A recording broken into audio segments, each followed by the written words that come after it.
Greetings, Libra. Welcome to your horoscope. So, okay, we'll talk about this Venus rule thing. Venus has been retrograde. It's been in your ninth house. What that tells me is you got some really heavy lessons to learn. You know, and they're deep lessons. These aren't the little kid lessons that you learn in undergrad or in high school. No. These are the real deal, higher education, wisdom lessons.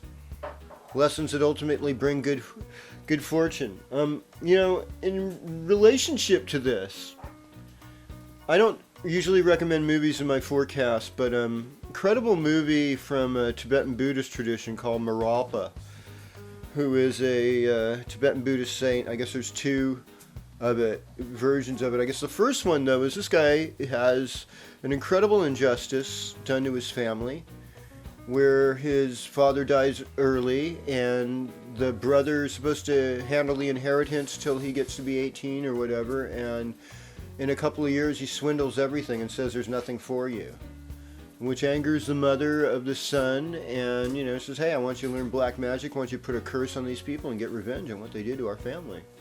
And it was a pretty heavy duty thing. He went through some real heavy tests. And to learn, the dark arts, that wasn't really part of what he was learning. And they tested him and said, well, does somebody really deserve something that bad to happen to them?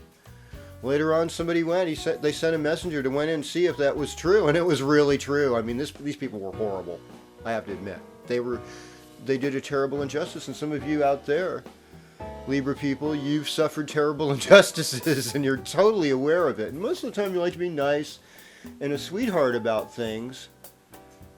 But a lot of times, unless there's an acknowledgement, there never can be really a healing take place. That's sometimes all people want, is to have some kind of acknowledgement. I think with this Venus retrograde over in the ninth house, you're going to get the intelligence to spread your message in a way that's going to blow minds. Yes. So discover new things. And you know what? Even the hardest, most difficult path, you'll be vindicated. And of course, at the end, the curse, he learned how to throw a curse. He threw a curse, and it was horrible. And people suffered that weren't even related to the tragedy. And at that point, Maralpa's heart melted, and he said, no, violence and revenge is not the way. It never is. And so for those of you who think that any caste of people, no matter how horrible they are, have screwed up, they do not deserve violence or retribution, I encourage you to practice this kind of compassion.